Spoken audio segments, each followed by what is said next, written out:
why don't you go ahead and do it and just kick off the show? Oh gosh, I'm so scared.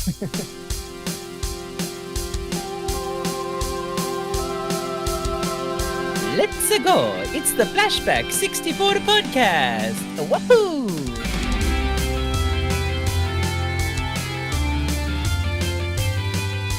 Wonderful. That was wonderful.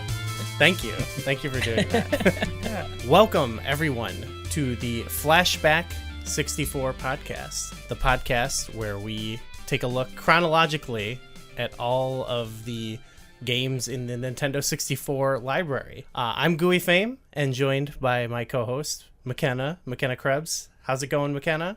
Good. I feel like you're such the podcast expert here. You already know what you're doing. You're doing great.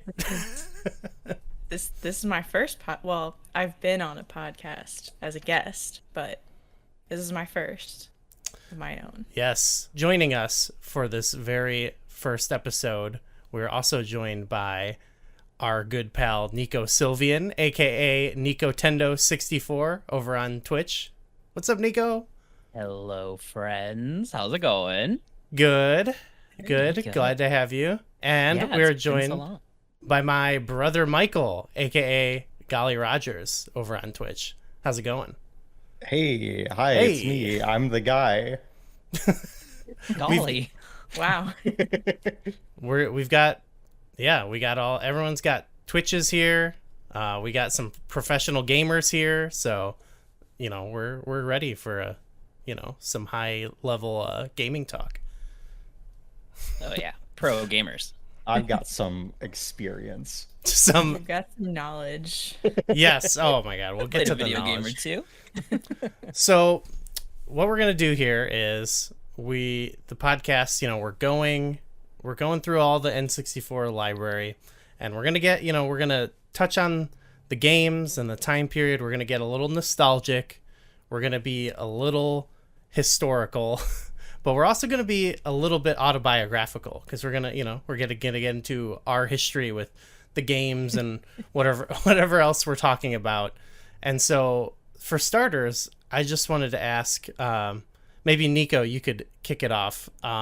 What is your history just in general with the Nintendo 64? Well, growing up, the Nintendo 64 was actually the first video game console that we had in our house. I had friends that had the SNES, and I would play like Link to the Past and stuff under my friend's bed. They had a little TV set up, and we'd lay down on our stomachs and play Link to the Past. That's awesome. But the Nintendo 64 was the first video game system that I had in my own home, and I got to get my own games from Blockbuster, and it was the best. I played too much Kirby Crystal Shards. That's probably the game I played the most as a kid.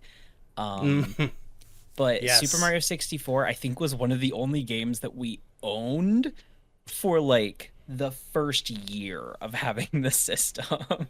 That's fair. Well, that's the one to have. So yeah, I mean, it wasn't a bad one, that's for sure. Okay, sweet. Well, how about you, Michael? Well, I think you and I probably have a lot of similar experiences, minus a handful of years. I'm pretty sure the Nintendo 64 was out when I was like 2 years old. 1996, September 1996 in America. Yeah, so I would have just been just slightly under 2, and you had been alive by that point. Yeah, I can confirm that I was alive. Wow, history. So I came into being with a bunch of consoles already presented in the household. Yes. So as far as I remember, the NES, SNES, and Nintendo 64, they'd been part of my life since those ages, since I was born. Yes, yep. We probably had one already by the time you were born in the household. McKenna, how about you? I don't think this was one you played at the time, right? Not too much. We had a Nintendo 64. I was about a year and a half old when it came out. So I just played whatever games my parents bought us, or maybe whatever games my older brother wanted. I have more memories probably of struggling to play some of the games. I think I played 1080 snowboarding, and I thought it was awesome, but I was terrible at it.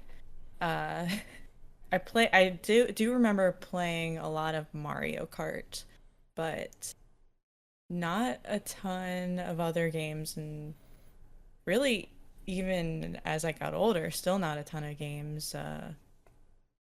I didn't play Ocarina of Time until I was 14, and yeah, I've only played a handful of Nintendo 64 games.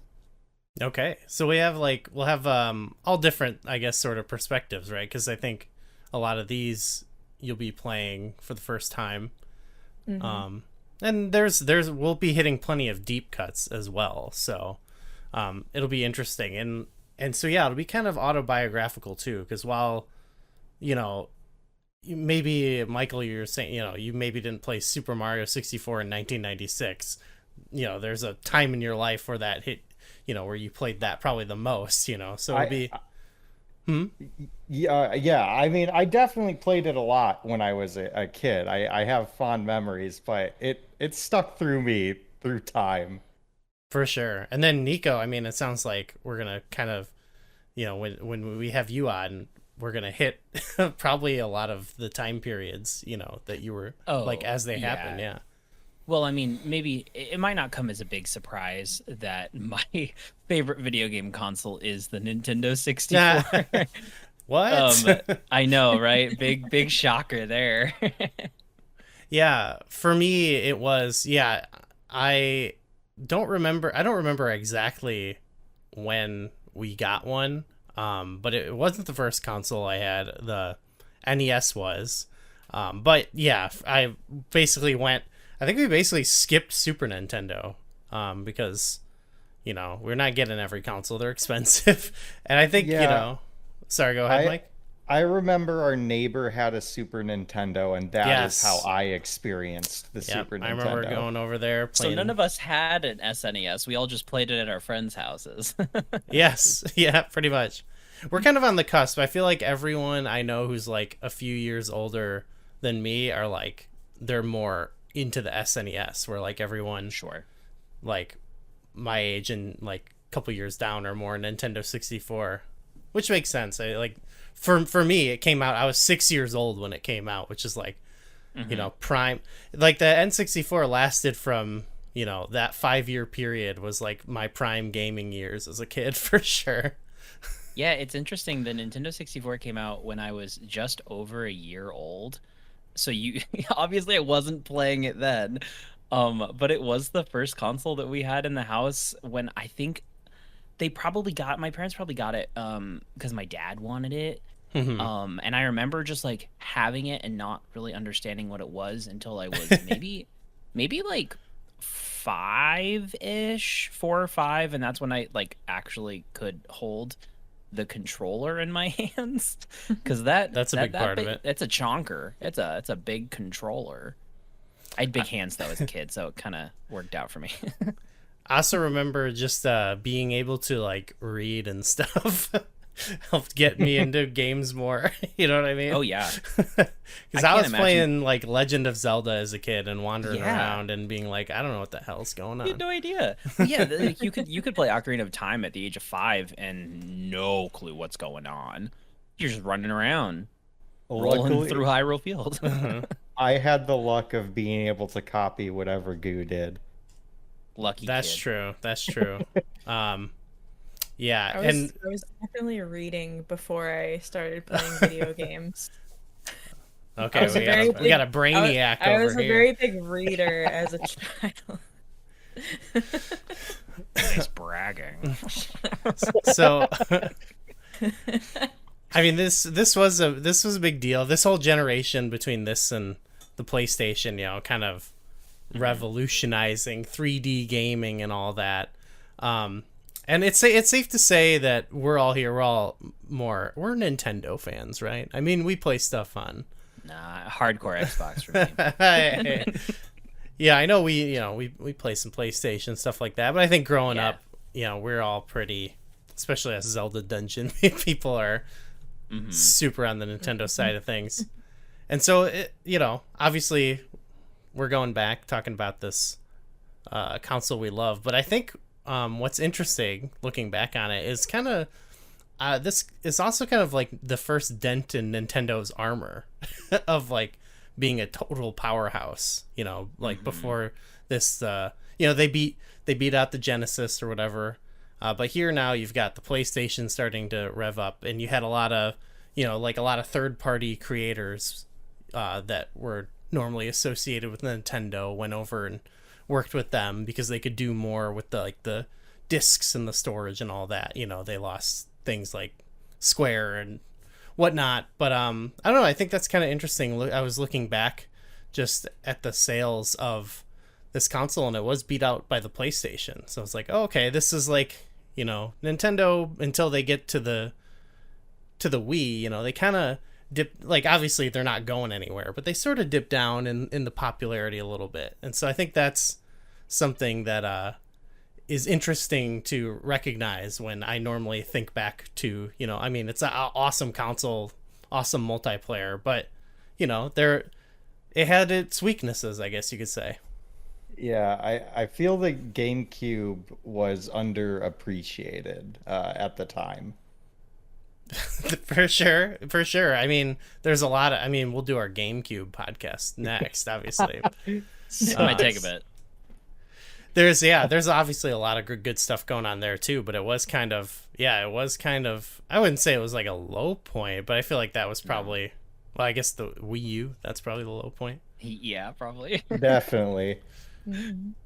Though it's funny, McKenna and I were reading, we were reading some of the Nintendo Power from the month this was released, and we were looking at there's like a letter section, and like they I thought it was funny they published this. So someone like wrote a letter that was like trashing the Virtual Boy.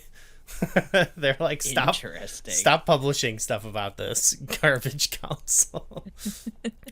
Yeah. But yeah, while that happened with the Nintendo 64, obviously it's such a classic console, and I'm looking forward to going through the library.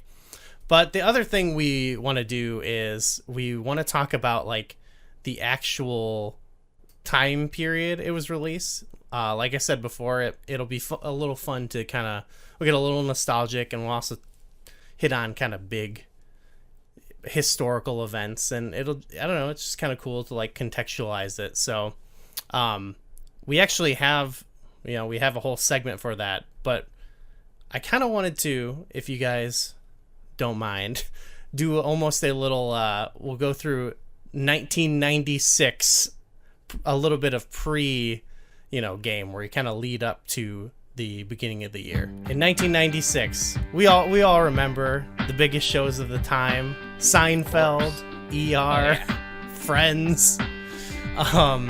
Some of the biggest singles, the longest lasting singles of the year were Always Be My Baby by Mariah Carey, The Crossroads by Bone Thugs and Harmony, and the double single How Do You Want It / California Love by Tupac Shakur. The top album of the year, the best-selling album of the year, was Jagged Little Pill by Alanis Morissette, which which is a banger. We were rocking out to it earlier, actually. Amazing. Listen to the whole thing. Incredible. The biggest movies of the year were Independence Day, Twister, and Mission Impossible.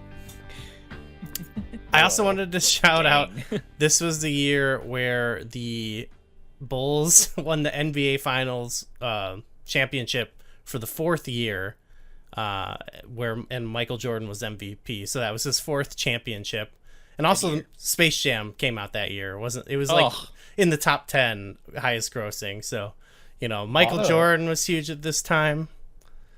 A lot of big events. A lot of big events, and it was an election year.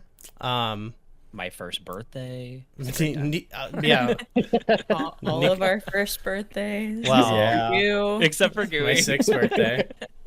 And I don't know if you remember we were watching a little bit of that SNL the other night, but it was an election year. Yeah. It was the incumbent President Bill Clinton running against Senator Bob Dole. And we can touch on it more maybe on the election special, but it was pretty much, I don't know if you remember a lot of those skits, but pretty much everyone had already made up their mind that Bill Clinton was going to win re-election months before the election. I don't know, that was funny to go back and see. But as for the release, so the release of Nintendo 64, what I had read was that it was released September 29th, 1996, but there was other conflicting things. People were saying September 26th because a lot of places just started selling it early. Interesting. Yeah.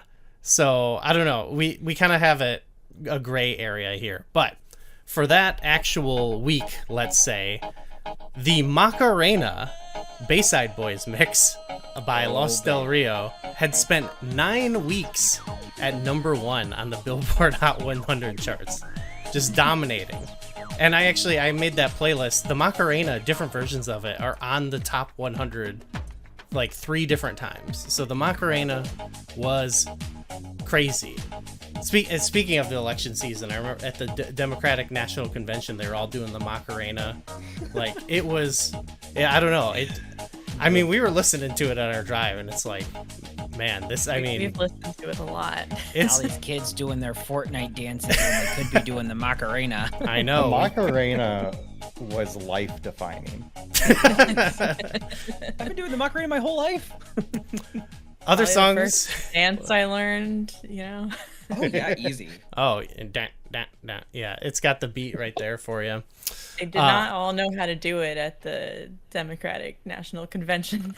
No, some of Not them a were surprise. just kind of moving around. Yeah. Doing their own thing. Other top songs included "I Love You Always Forever," "It's All Coming Back to Me Now," "Twisted," and "Come On Ride It, The Train" by Quad City DJs. They were cleaning up that year too because they had the Space Jam theme as well. But that really gets me going. Highest grossing film of the weekend was The First Wives Club, starring Bette Midler, Goldie Hawn, and Diane Keaton, which Nico, you caught us watching the other day. Yeah, I caught the credits, the last few scenes there. It was cute. Yeah. And what's that? Oh, sorry. I thought you said something. The other top films, Extreme Measures and Last Man Standing. Don't know those. And then other games that came out actually this week. There was a lot, but I wrote down a few notable ones. We had Wipeout XL 2097 for the PlayStation, Street Fighter Alpha 2, and Donkey Kong Land 2 for the Game Boy. And I think that's fun to think about too, is the PlayStation I think had already kind of been going for about a year, and they already had gotten up and running. So that's another thing that probably was somewhat of a challenge, was there's already this other big console kind of taking over the market here, especially since everyone's already used to the PlayStation. Mm-hmm. And then they see, the Nintendo 64 is coming out, and most people, I think at the time, would probably see it as an inferior console. Because it was using these big chunky, not discs. Everyone's discs are the future, so why would we be using these giant clunky things to play games on? And that definitely with the storage, that actually would make a big difference. We'll probably talk about it when we talk about these games, but I remember it always felt kind of lame, even though I played the crap out of it, having the N64 version of Tony Hawk, for example, because they couldn't fit the whole songs on them. Yeah. And And I was like, oh, this is like, it always felt like, oh, I've got the baby version of the game, you know? Yeah. For little losers. I don't have the cool, edgy PlayStation. Please tell me they still had Superman. They did, but not the whole song. Not the whole song. Oh. They cut out the bridge, though, which sucks. Didn't they censor a lot of music in that, too? We can talk about that in the episode for it, but, like, I thought they did. They sort of didn't have to because, they had a Dead Kennedy song on there, but it was just, like, the instrumental part of the song. Oh, gosh. Maybe that was because it was like, we're not even going to bother trying to censor this. I guess that was their way around it. Also from a more historical perspective, some big events that happened earlier in the month. Tupac Shakur was murdered, and on September 27th, actually, the Taliban captured the city of Kabul in Afghanistan. So, you know, we'll see how that plays out in a later episode. Curious. Wonder what's going to happen there. Integral to the Nintendo 64. Hey, we're not just, it's not going to be all nostalgia, you know, there's some serious things going on. Gotta know what was going on.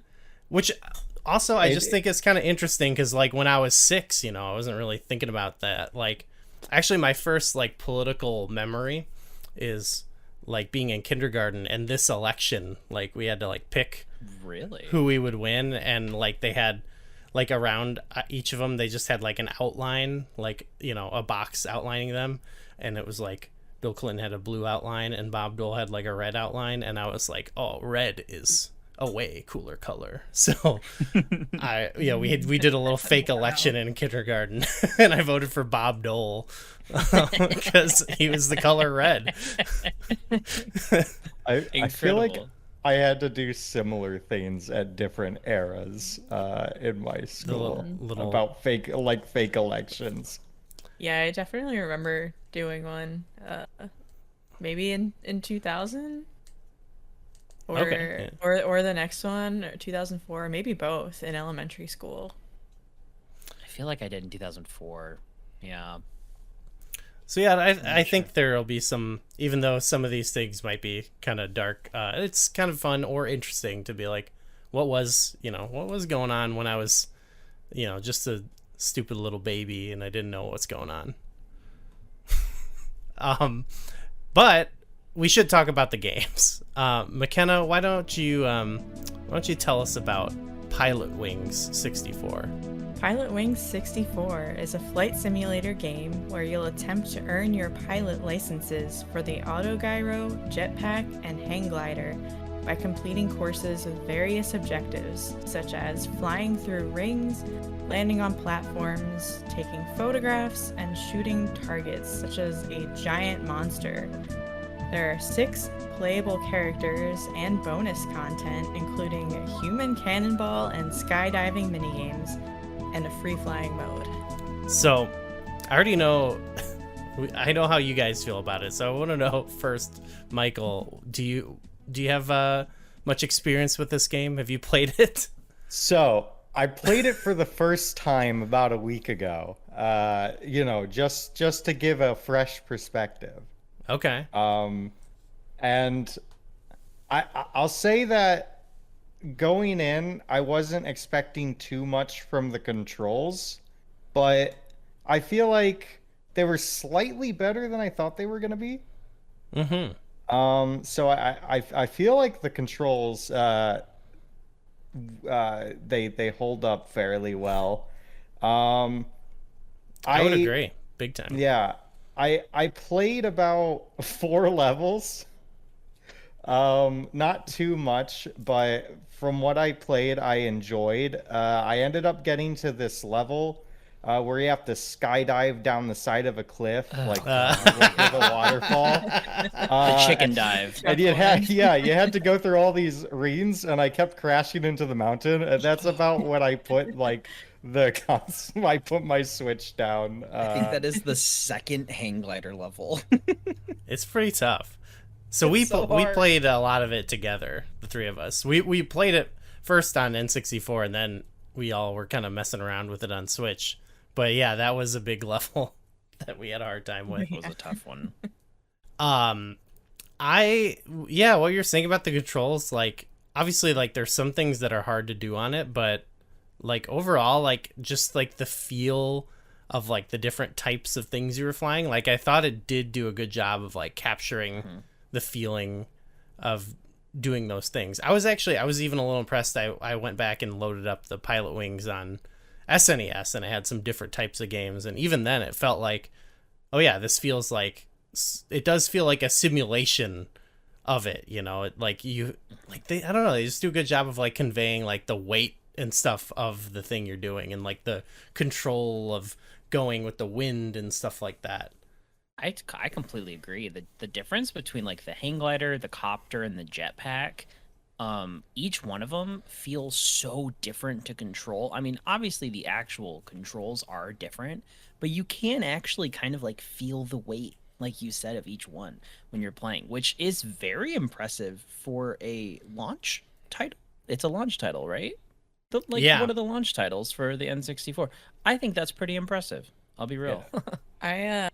So I looked up the co-developers of Pilotwings 64. They co-developed this with Nintendo. It's Paradigm, or they were formerly Paradigm Simulation, and then they became Paradigm Entertainment. But before developing this, they worked on flight simulation tech for like space and aviation groups. So that was cool. what they did. Like Pilotwings 64 was their first game, and I think they developed several more vehicle simulation games for the Nintendo 64 and I think other systems. That's pretty cool. That's awesome. Yeah. So they, not a surprise. No, not a surprise. Michael, you were gonna say something? I was just gonna. This is more going back to just the controls, but without treading over too much of what was all already said, anytime I messed up or like lost a level in that game, did I ever feel like it was the mistake of like mishandled controls? It was just I made a genuine mistake. Yeah, I definitely had that a lot. I mean, that chicken dive one was hard, but it was hard, but I understood who the problem was. Okay. Well, that's good. That's good you're honest. Like a lot of the levels, there were certain ones that I definitely thought were more fun than others, but like a lot of them, like I was playing sections, like I liked the ones where you're flying around shooting the targets. I was like, oh, I would play like a game of this, like, you know, that's not just like these series of mini games almost. I'm like, they could have, you know, I guess what this reminded me of was it's sort of like, these are the two launch games we got, right? And we'll talk about Super Mario 64, but that's obviously the one to like get super invested in, like the world and everything. And Pilotwings is kind of sort of more like, it's like the tech demo game that like a lot of consoles come with. Like it's like the Wii Sports almost, where it's like, look what we can do in 3D and flying around and stuff like that, you know. Whereas like, you know, like compared to like, I think the original Pilotwings was more straightforward. So this was now like, look, the N64, they're trying to show off, you know, some of the, you know, how they can make these 3D worlds and stuff like that. And I think just the world of it in general is actually kind of cool for what it is, you know, even though it's not I like, agree. I love the island, the music. It gives like Woohoo Island vibes. Yeah. Which is so funny because you know that they were like, okay, we're making this new Wii Sports. What do we got to do? What's a good place that we could recreate? They basically remade that first island from Pilotwings. I don't know if this is just because of if like the Switch version is just different, but I felt like the graphics for like the characters and stuff looked pretty good. No, they do. Yeah, we were playing on the N64. They look great. Yeah, they're obviously like, they're pretty simplistic, you know, polygonal characters, but just like the design and stuff and all the characters, just they're fun looking. Characters are great. I love the characters. We were reading about it, either if it's a manual or if it was the Nintendo Power, but one thing it like hints at the like main, I forgot the main kid's name, the first character you can pick, but They're all named after birds. Okay, know so that. so like his name is different than who they said it was, but they said he's supposed to be Nestor, who was like this comic book character in Nintendo Power. Like they had a comic strip they would run like in the in the early 90s or whatever, and so we were reading about it, and there's like people say he's Nestor or whatever. I don't know, I thought it was cute. So it's kind of got like a Nintendo branding to it. So it makes sense. Like it does feel like, yeah, the Wii Resort is like a spiritual successor to this. Not it, like the music too. I feel like it like that style of, I don't even know how you describe like the music to this, but I feel like the Wii Sports games also kind of capture it The really music well. for this game, so good. Oh, it's just a jam the entire time. I think that's an important thing too, because a lot of what you're doing, especially like the hang gliding and stuff, you're not doing a lot. You're kind of just like waiting a little bit. So you're enjoying the sights, you're making sure you're leveled out and not freaking out or falling, or it's gonna blare the alarm at you. But while you're just kind of hanging out, waiting for it to lift you up a little bit higher, you get to enjoy the chill beats of the island. Vibing. Oh, you get some good vibes in this game for sure. I'm Yeah. setting my mind in like a vacation mode, just kind of imagining it. It's Oh, yeah. it's like made for those chill beats to study to compilations. You know what's kind of interesting is that there was a sequel to this for the 3DS called Pilotwings Resort. See. So there is a branding thing here, yeah. Oh, for A sure. little mashup. They need to bring it back. They need to bring Pilotwings back, I think. If they haven't. Well, I mean, now that we've got it on the expansion pass or the expansion pack, I guess it's called, which makes sense, for NSO, it's awesome that more people are able to just kind of like pick up and play it, Yeah. I think people could appreciate this. I feel like it probably, at its time, probably was a good, like, say if you got Mario 64, then you need, like something else, something kind of different. Like, this is good, like, here's all these levels to kind of like, these mini games essentially to challenge you. And I think that if you've never played this, do what I did. Pick it up for the first time on the NSO and enjoy it. I agree. And it's so Yeah. easy to just hop in and play a couple and then call it. If you just want to play for a game for like 20 minutes, this is a great game to just hop in and have a little bit of fun and call it good.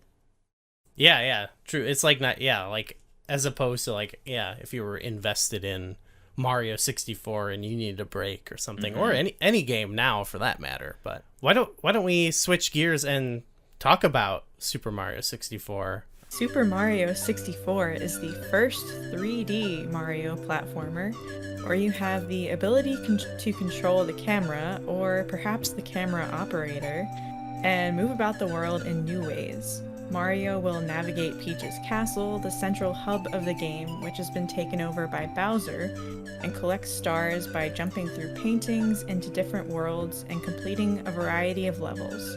Mario will run, crawl, swim, and jump, as well as double jump, triple jump, long jump, and wall jump to reach these stars. Collecting stars will allow you to open more doors throughout the castle and eventually reach and battle Bowser. Okay, so Michael, you on multiple occasions have hinted that you're some kind of genius about this game. I just feel like I have spent my entire life coming back to Mario 64 for so many things. Okay. Whether it be playing or making videos. I used to make Mario 64 machinima.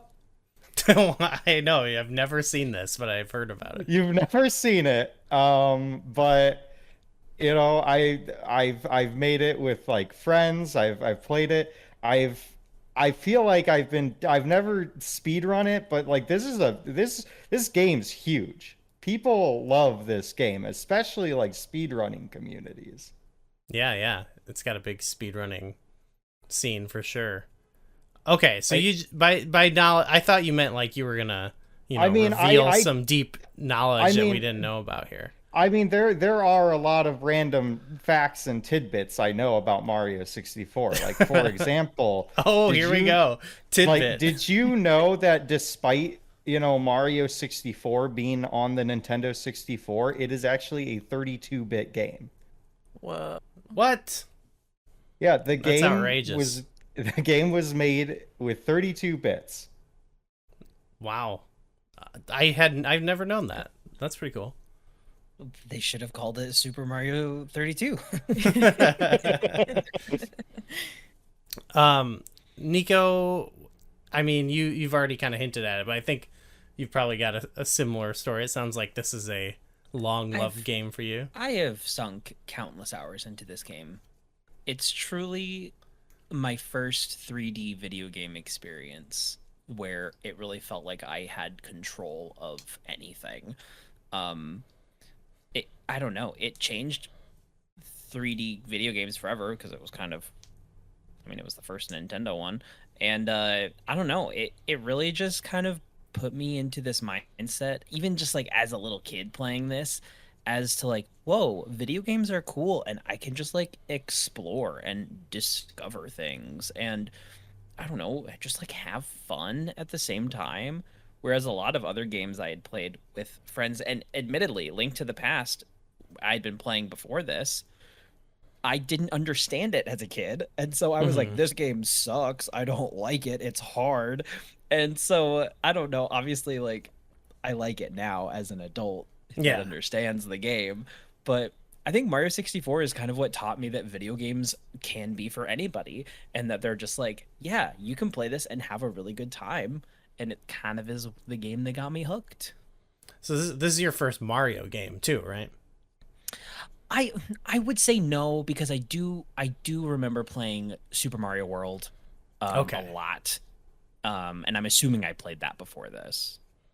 Michael, I think, right? This would probably be one of the because we would already have had it by the time you were born, I think. I remember playing a lot of like Super Mario Bros. On the NES. We had like Duck Hunt. Oh yeah, Mario the double pack. So I remember. Double pack. I feel like that probably is my earliest memory of Mario. Yes. Okay.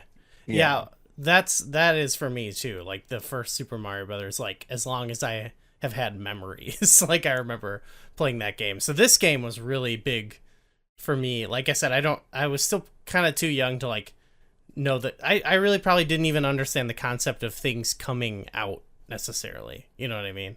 It was just like,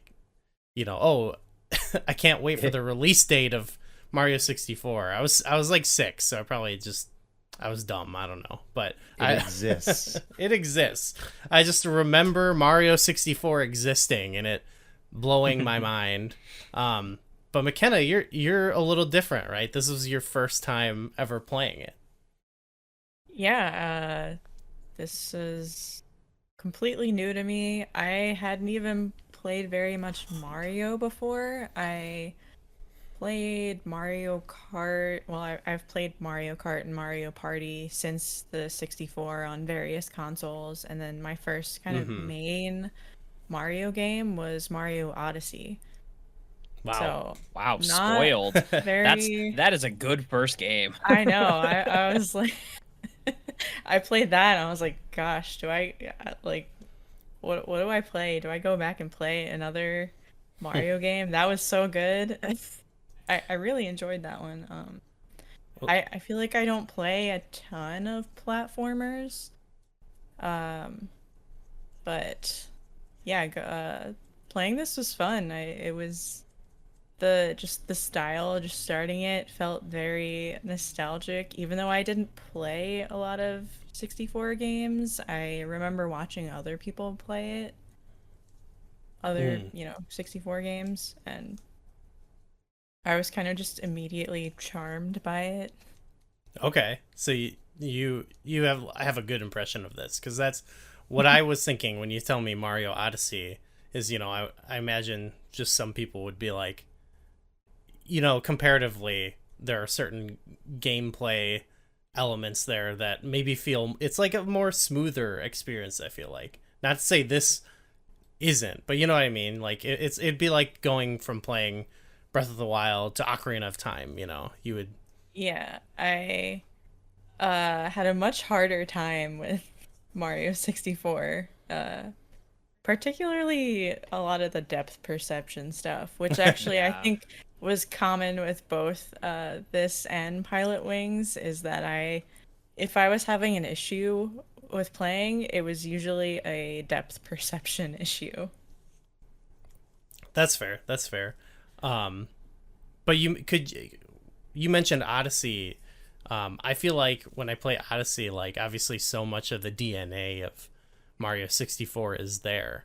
For me, one thing that's really charming, we played through it again, Mario 64, and just like I recall just like each of the levels, having they have their own, unique objectives you can do, and I would mostly think back to, just those memorable ones like racing the penguin or what have you. But what kind of charmed me about it this time was how you do pop into these sort of little dioramas and you can do the objective, but there's all this other strange extra stuff you can do. Some of it's the main star, some of it's like side content, where it did really feel like there was like just this charming little world where you can run around and do different silly little things. And I think about that when playing Odyssey, where it's like, oh, I'm running around and now I'm doing jump rope and now I'm, on top of a building or like just popping around with all these like almost little like momentary bits of joy while also like having these overarching, levels you can play through or whatever. Yeah, that's Mario 64 probably has one of my favorites, like theme musics in the entire series. The Bomb on Battlefield theme. Oh, for sure. Well, that's the music in general. That's one thing that is so I don't know. There's some of the songs in this are unreal. I think from like even just from the select screen music, like They're I don't know. all iconic. Yeah, They really are, and they've all been reused in future Mario games because they were all so iconic. Yeah, and like I don't know, there's something, the tone of it is just really like, obviously there's like a lot of songs in there that sound like classic Mario, and obviously like a lot of the same people writing the music, but like then there's some stuff that just kind of catches me off guard a little bit, and it's like damn, they're like really messing with some of the different midis and synths that they can use and kind of creating a totally unique sound that fits like what at this point is like a pretty unique, like even visually game. I feel like just it's kind of that halfway point between the old Mario games and then like Mario as we have him now, where like here he's like in his early polygonal form. So I think just that overall vibe, something, maybe it's just me like remembering the time, but if like the nostalgia of it just makes me think of how like new and like kind of fresh and like crazy it felt at the time. Here's a fun fact. There's more polygons in Mario's mustache in Odyssey than the entire model of Mario in Mario 64. that's a good fun fact. I like that. That's a good mustache. It's a great mustache. I love his model in this game. I think he's adorable. I do too.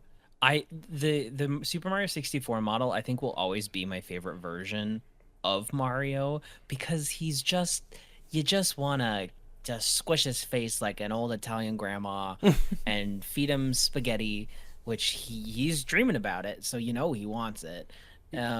He's just the cutest little guy. I love him so much. Yeah, he looks like a curious guy that's just out there discovering the world.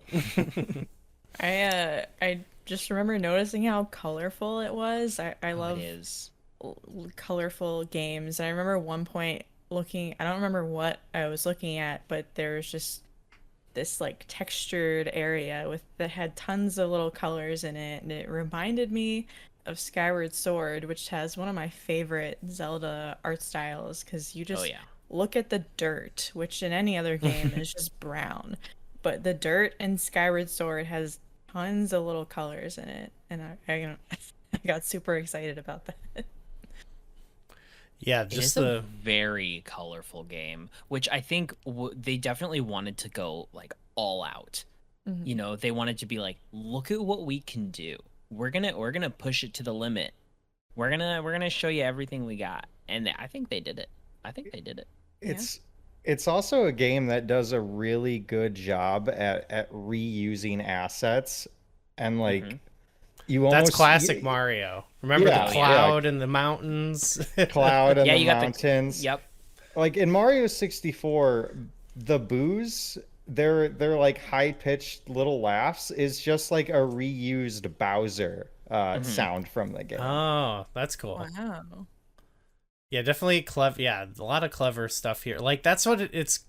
The game is so like simple in a lot of ways, but it's what kind of like what makes it good is because they boiled down. I mean, this is classic Mario, but I feel like they boil down just like this one like gameplay element and like really do a lot with it, which I think is like the jumping in this game. Like there's Yeah. such Oh a, yeah. like we're going from in the 2D Mario games, I get there is a lot of versatility in those for sure, especially once you get to like Super Mario World and you get the things like the cape and whatnot. But this like it's like, oh, you can jump, you can double jump, you can triple jump, you can long jump, you can back jump, you Oh, I can. love that long jump. There's that weird one where you like do a weird vertical kind of jump. Yeah, the vertical like backflip. Yeah, I it's for so that one awesome. for that one personally, I think it's like it feels amazing when like you find these certain ledges that you could try to like triple jump up to, but the vertical backflip has like such height that it's always a great feeling when you can reach those, just like testing out those kind of jumps. Oh yeah. There was one that It's McKenna was doing like by accident, oh, Oh but yeah. like I don't even. repeatedly. So it was I like almost like, oh still wow, don't you're know. you're a speedrunner. Oh yeah. Oh it is yeah. Remember that pretty. speaking of speed running, I like Oh yeah. somehow managed to like glitch through a wall, and it wasn't even like, oh, I did it once and it just was a mistake. And I duplicated it. I was able to do it multiple times on one of the That's the one levels. I was. Yeah, And yeah. it was like that's not even where I had to go to get the star I was trying to get. But I ended up exploring like this whole other area that I wasn't supposed to be in yet. That was in like the big small island, right? Yep. Yeah, yeah, yeah. Mm-hmm. Yeah. That Yeah, kind of blew my mind that you were doing that. Yeah, I was like, the, what the heck? there's a lot of cool, fun like speed running glitches in Mario 64. And so like all that is like based off of like obviously you're hitting Z and B and stuff, but like I think of like a lot of this stuff is just like using the analog stick and hitting jump in the right way. Like it really just kind of shows off like the possibility of Hmm. 3D analog controls Well, because yeah. I mean, this is the game where people kind of realize that, like, okay, this is going to be the new normal, and no one. I think everyone kind of went into this game thinking like, oh, this is so much. I'm so confused. I'm overwhelmed by all of these controls. I don't just hit A to jump anymore. Um, but it just felt so good to control. Like they worked so hard on making Mario feel like one to one your movement to his movement. And I know that in the actual like production of the game, they had to tweak it so much because people would play it and say that it felt like he was slippery. Like he was moving around too much. And so they literally like went back and like redid the controls so that it would feel right. And when you think of like moving a character in a 3D world, Mario is kind of like sort of like the new palette for like what you want to base your movement off of. I mean, it's concise, but he's fast and he's limber. The little Italian dude jumping around. It's awesome. It was very important that they got it right. It was very important. Yeah, I think the movement was a big part of that. And then, I mean, we talked about there's a slight, slight depth perception issue. I think I don't know. That's kind of issue a lot of 3D platformers in general, too. I don't know. Maybe you guys don't agree with that. I think a big thing with that is the N64 couldn't necessarily do shadows like we know today. True. And shadows are what help us with depth perception a lot. So, I mean, I still have trouble with it. I remember like one particular time where I thought I had gotten a jump perfectly and I just fell straight through the sky and I was like, oh, okay. Yeah, that happens. For me, a lot of it and what makes it fun and it doesn't really bug me, one is the movement. And because of that, the movement usually feels so good that I'm just like running and jumping and I'm not like trying to think often unless I'm like really nervous. But there's a lot of jumps that I'm like, I just kind of trust that I'll make it. I'm like, I think that's good. And you mess up sometimes, but I just kind of roll with it. You got 5 lives or whatever. You can fall off a few times because once you do start getting like some of those more risky jumps down like easier, it's very satisfying. The jumping is fun. The game makes you want to feel like you want to jump all the time. I'm Super Mario. The other thing... That long jump. So go ahead, Nico. I was watching you and McKenna kind of trade the controller back and forth, trying to get the triple jump down, which I remember as a kid, my sister... So I have an older sister. She's 4 years older than me. And she would play video games, but like just because it was like there, not because she really liked it. But I remember she was super good at the triple jump. And I, as a kid, could not figure out the timing. I would run forward and I would click A and I would jump and I'd do the second one and then I could never get the third one. And I think McKenna was having the exact same problem I had when I first played the game. But you just you have to learn, and once you get it down, it feels so good. You just triple jump all over the place. It feels great. The muscle memory. I was like struggling to get the jump, and then I handed it to Gooey, and I don't remember if you might have gotten it on your first try. I think you did. And then you handed it back to me, and I immediately just did it. Because you go, oh, that's like the rhythm, it's a specific rhythm that I also, it's not even like a conscious thing. To be fair, like there are plenty of times where I struggle to do it and I kind of have to like remember, that's there, but where there's other jumps that I like, you kind of like just eventually memorize it and you can do it almost every time, Mm-hmm. The other thing though that I feel like they had to kind of get right for this to work, and where there are other 3D games of the era that struggled with even before Mario, was like the camera and everything. And definitely and definitely through playing it with McKenna and after having played other Mario games, like you definitely now in the more modern era have more control of the camera and stuff like that. Mm-hmm. The actual camera system they implement here, what for its like time, like it was actually markedly above like other 3D like platformers and stuff. It was a big deal. I think it has less to do with the control that the character has and just more of how the camera moves in the world, and like adjusts in the correctly. I don't know. I don't really understand how all that works, but I feel like the camera in this... Well, so Lakitu, he's really artistic, so he likes to make sure he gets a good shot, which is why it works. Yeah, Yes. they hired a good cameraman for this. Yeah, that's all it took. That's why sometimes when you're like, I want to move the camera, he's like, no, no, no, no, that won't Yeah. look good. I had a hard time with the camera because I don't have any reference really for other cameras of the time. I just have like probably Ocarina of Time forward is like the style of camera that I'm used to. Then they moved it forward a lot. Basically Too. having full control over where I wanted to look and playing this where it's like fixed points and there were points where I was like, but I want to view it this way and I just couldn't get it that way. It was hard at times. Yeah, it taught you a lot of restraint as a kid. I'll tell you that. For me, it's another one of those trust things. I think it's too where I've certain levels I've played so many times, so I was just like, I'm pretty sure there's a block that way if I jump that way, even if I don't have a good view. Trustworthy. Yeah, I remember, yeah. I remember playing Ocarina of Time and just like without having the jump button, every time I had to do a jump, I had to have it perfectly lined up. Otherwise, I was like, I'm not gonna make this jump.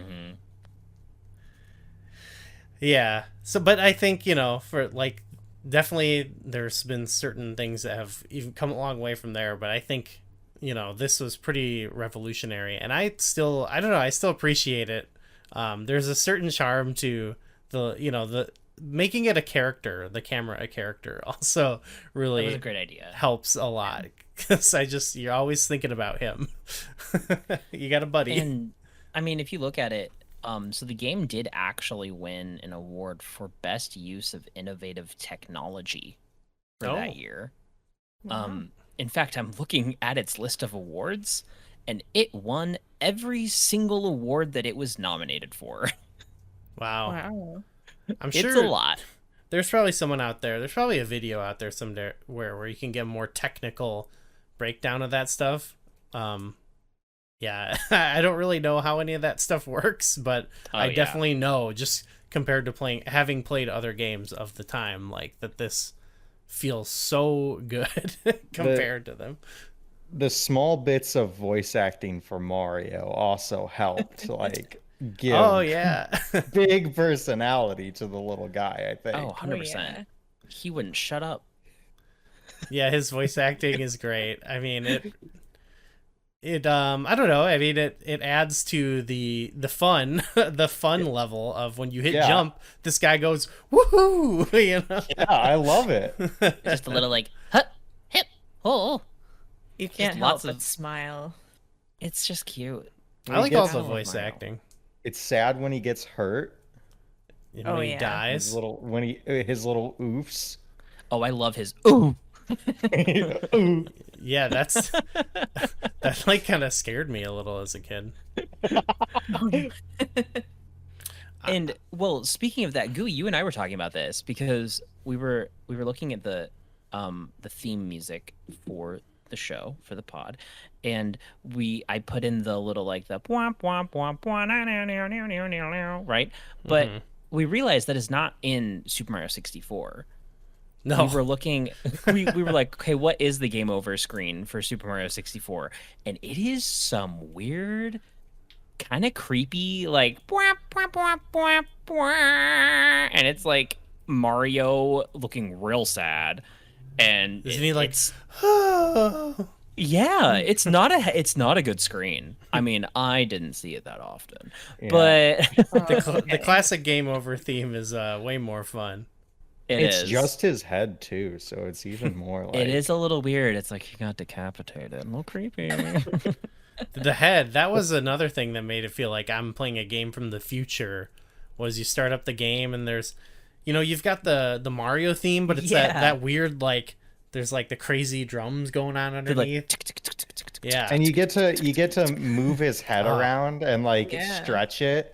It's such a weird menu. That was so much fun that they made a Mario Party mini game out of it. Yeah. See, I played that. Why don't we have fun menus like that anymore? I played that and I felt like I am in the year 2000. I am in the future. Welcome to the future. The year is 2000. Beep boop. It's a me. There's Wow. almost too much to talk about with this game. How about There really is. someone mentioned the hub at some point. That was really magical. Like Yeah. the Mario games have always kind of like tried to, with even just selecting levels, kind of do different things and make it fun. And this just giving you like a little like playhouse to kind of explore, like a little castle diorama. And not only that, they've kept this design for Peach's castle ever since then. The design Like is amazing. it's all it. I mean, the Super Mario Brothers movie just came out, and it looks like the Super Mario 64 Peach's castle. It's got What like I- a beautiful stained glass. Oh, it's got we know you love your stained glass in Oh, video yeah. games. And it's What got I- the music. Oh yeah. So good. Ugh. What I think is really great about the hub is that it's not just a way, like a connection from level to level, but there's also all these secrets inside of this hub that you can like collect stars in and find all sorts of like different, just these secrets. The power-ups. I don't think, yeah, power-ups. I don't think there were a whole lot of games like that at the time. It You was can do a lot in this hub. like in like Super Mario 3 and Super Mario World, you had those sort of elements of like interacting with the map and finding secrets on the map, but just the added level of like doing the same style of like platforming. There's not like a lot of platforming, but like, I gotta go like pound these two pillars to lower the water level. Like it felt like you were inhabiting the select screen in a much bigger way. It's Right. still its own full 3D world. It's the exact same type of gameplay as when you go into the world, whereas Super Mario World, the hub is this top-down Mario's just standing there, you move it over, but the actual gameplay is not like that at all. This is all one coherent 3D area. And so I think that's awesome that they were like, let's just make it a whole playable area. And there's so much you can do in this hub. Talking to the little toads. I love the little toads. Catch that dang rabbit. Oh, I hate that rabbit. Oh, Mips. Oh, good, you know the name. One thing too, not just with like the secrets, but just how they present even the regular levels is the paintings and like how it's not always that. Sometimes it's like the one level is just like in the wall. One is like a goo puddle you jump into. There's the like, bird cage that's the Boo House. yeah, like just having the levels like and the way you get to them being these unique little vignettes in themselves is really charming. Yeah, the you mentioned the Boo House. Yeah, that specifically that little Boo House in the cage, that was like mind blowing. Yeah. It freaked me out as a kid. That was so scary level. I just remember going out to the fountain and there's just a bunch of boos and I just ran the other way. I was like, no, I'm not going. I was I'm not thinking the going in level there. itself. Well, listen, when I got into the level, that was a whole different story. I was just screaming, get me out of here! There's a piano trying to eat me. That piano is I love that terrifying. level. One of the very first levels, you enter into this room up the staircase off to the right, and like there's just these 3 stained Peach windows. Oh yeah. You don't know what's yeah. going on in there, and then you just jump at one, and suddenly you have to go down a slide. With some of the best Oh music yeah, ever. yeah. Oh yeah. That's a You gotta classic love the Mario. secret slide music. Oh, too good. Oh yeah. Too good. I love all the slide games, little mini slide games. Yeah, we need more That's a slide stuff. Classic. The penguin race. Always fun. You can cheat against the penguin and it won't give you the star. It'd be like, try again. Mario, you cheater. Gosh, yeah, does anyone want to like have a favorite level they want to touch upon? Because it's kind of hard to, there's so much in this game. I think, as terrible as it was as a kid, I really loved clocks when I was a kid. Like my Oh, grandparents had a little cuckoo clock, and I always had like a fun clock in my bedroom. I just liked clocks, and so big surprise, TikTok clock was kind of like a really cool level to me, especially when I found out that like depending on where the minute hand is when you jump in, it changes the level. Mm-hmm. Like that was a big thing and I remember realizing that years after playing this game for the first time. It took me years of playing this game to finally understand that. But I love that level even though it really sucks. I think it's great. It is like I mean, that's one of the last ones you get to. It's like hard mode of the game for sure. It is. Like when I think of that compared to, I think I just like Bob-omb Battlefield because I just probably spent the most time as a kid running around there listening to that music. I feel like it's hard picking my favorite, and I do also tend to steer towards Bob-omb Battlefield. I think Good. the Booze Mansion might be like a close second. I like I like all the, you have the mansion and you go like into all the various rooms and there's, stars hidden throughout it. It's got a piano that comes to life and tries to eat you. It's got a creepy merry-go-round down Evil. in the basement. Yeah. Right. I booted up Resident Evil. McKenna, was there one that stuck out to you? I agree on the Booze Mansion one. I think Wow. I did most of the stars in that particular level. I really like horror stuff. I don't play a lot of just like straight horror games, but I really like when just like a normal game has horror aspects to it. What else? I feel like I didn't play any of it, but the like rainbow one I thought Rainbow was cool. Ride. 'Cause That you one's just so get to, hard, I ride feel like. around. Yeah, it looked hard, but It's just long. It's the final world, so it's like really hard. I just like colors, so Well, of course that gets a Smash level in Melee, a classic It does. one. One of my favorites. Oh, well, Peach's honestly. Castle too.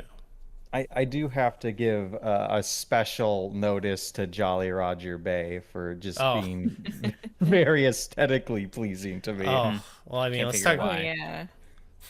How about that music of that one? Oh, The boy. water, just all the water music in this game is phenomenal. Mm-hmm.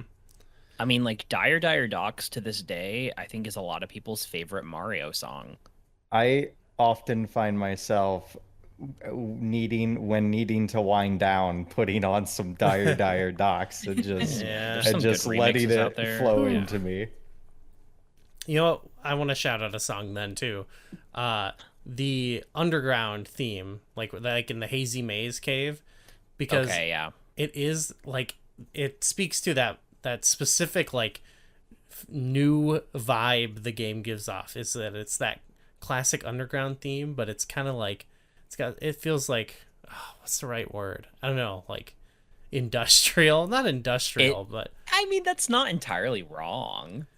there's it just has like a sort of futuristic feeling to it, and like there's also like a spookiness to it. It you could know? almost be a James Bond song. Yeah. And I remember like that playing when you like first go down and find basically the Loch Ness monster. Yeah. That was just like something that really stuck with me as a kid, as did like going into a level and being like, okay, here's the next level where I'm fighting Bowser. And instead it's like you gotta board his submarine and there's this giant sub you find in a Yeah. hidden cave. Like there's so many like just moments like that kind of shocked me and stuck out to me as a kid. You know, just like looking back at it, it is kind of incredible how big this game is. Yeah. There's honestly so much in it. Like I just keep remembering. There's like the wet dry world. Totally forgot that one existed. Wet, dry, a little big, Like tiny, there's- huge. Yeah. they There's just so- like And those. there's just tall, yeah. tall.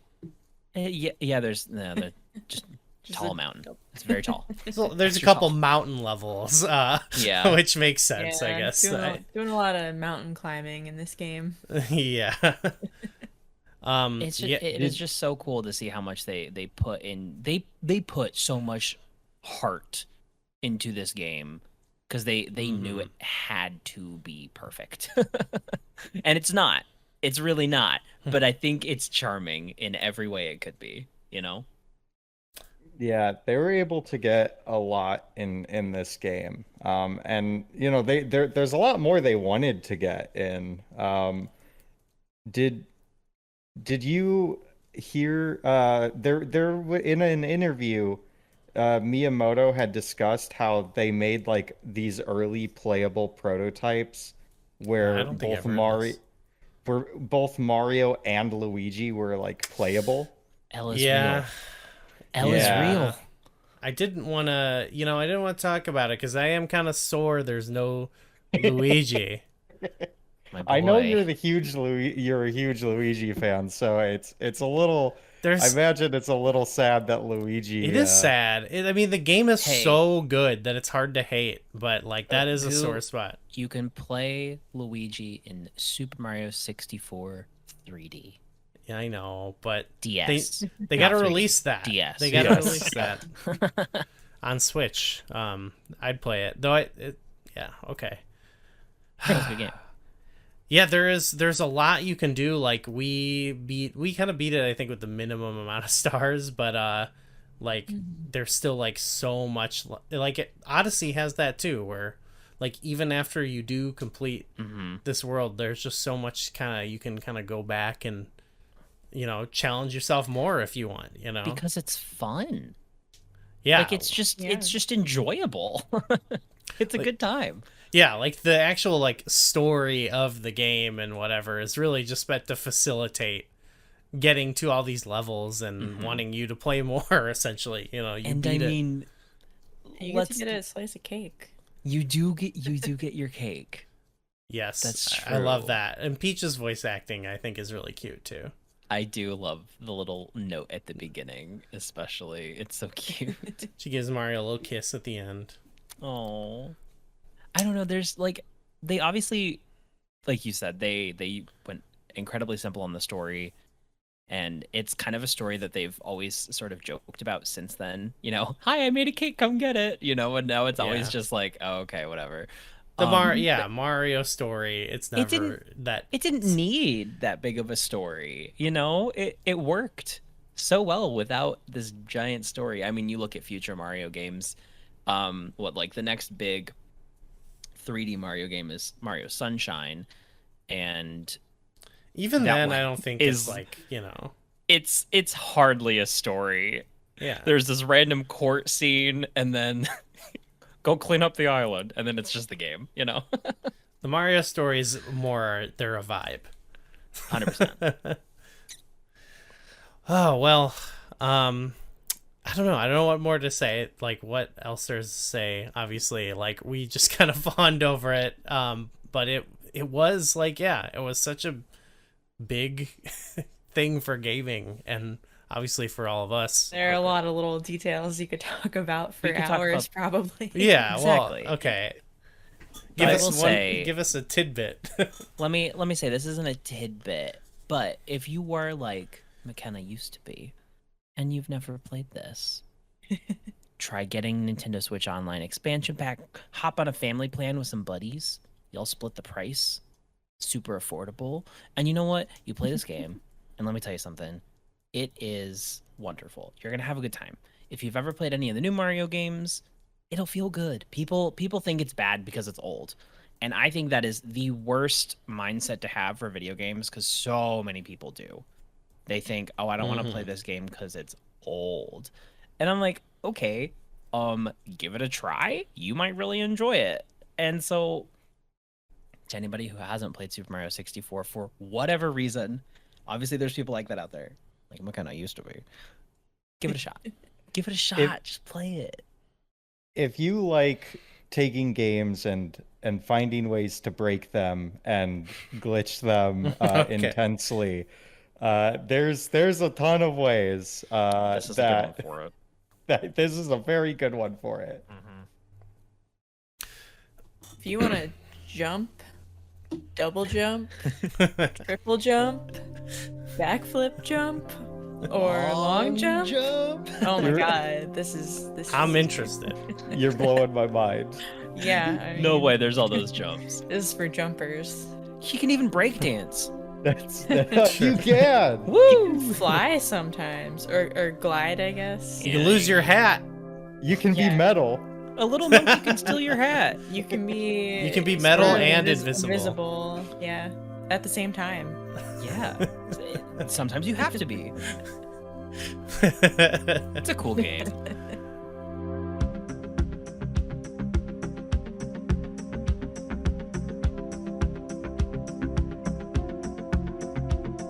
So it was great talking about Mario and Pilotwings with you guys. We just got done talking about it literally now, and this is part of the normal conversation that we've been having.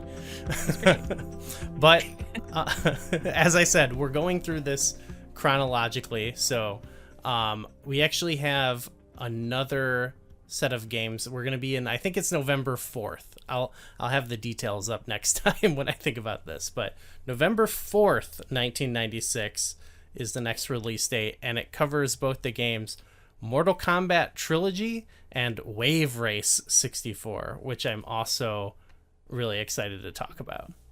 Yeah, you guys better test your might. So Nico did our theme song. Thank you so much, Nico, for doing the theme for the show. Of course. Nico, what else would you like to plug? Oh, well, I stream on Twitch. Nicotendo64 is my handle. As well as I do some music stuff on YouTube. Same name, Nicotendo64. Check me out. I like to just have fun. I just do it for fun. Michael, what can people see you doing? Well, I also stream on Twitch at the Golly Rogers, and I tend to appear in other podcasts here and there. One I'd like to plug specifically is the Tales from the Traveling Tower. Tell us what Tales from the Traveling Tower is.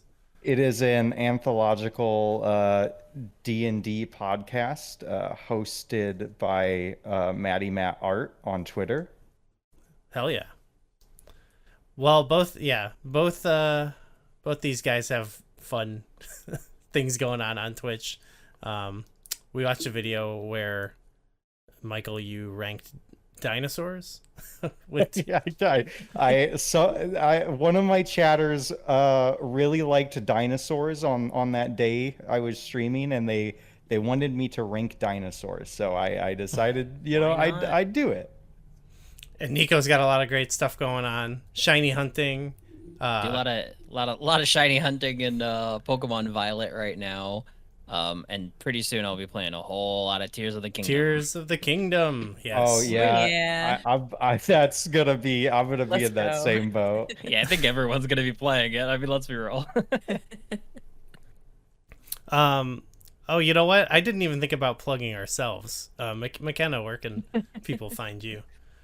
I have a Twitch. I don't really. I stream like once in a blue moon. At McLiz. I mostly do stuff on YouTube. I play a lot of indie games, especially cozy vibe indie games at Harvest Gamer McLiz, and then I tweet a lot about games on Twitter at McKenna Games. All right. Well, everyone, I think, at first everyone listening is probably going to already know this, but everyone can go find me and Nico over on the Zelda Dungeon YouTube. We'll be talking about Tears of the Kingdom. Tier Force Heroes. We'll be ranking things on tiers. Wait a second. You can find me ranking every Zelda Dungeon on YouTube at Gooey Fame over on YouTube. But for us, for the podcast, as I said, music was done by Nico. Thank you. A lot of our artwork and our icons and stuff were designed by our pal from Zelda Dungeon, Corey Richmond, who did a wonderful job.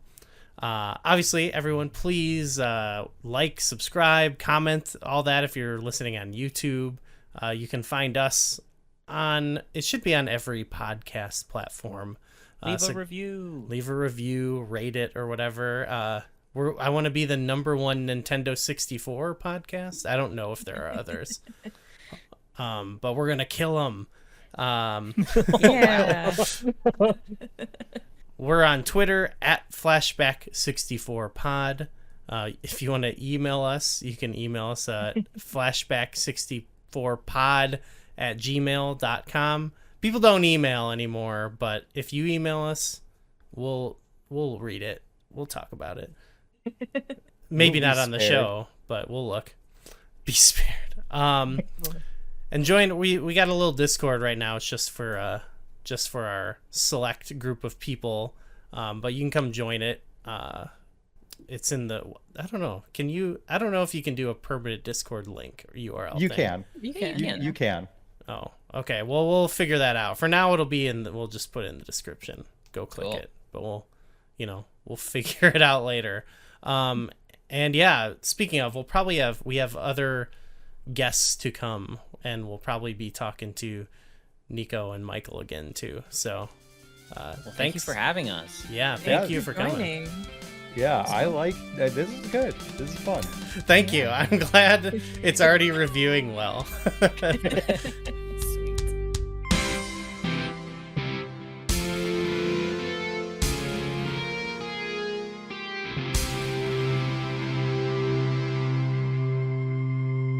Thank you so much for listening to our podcast.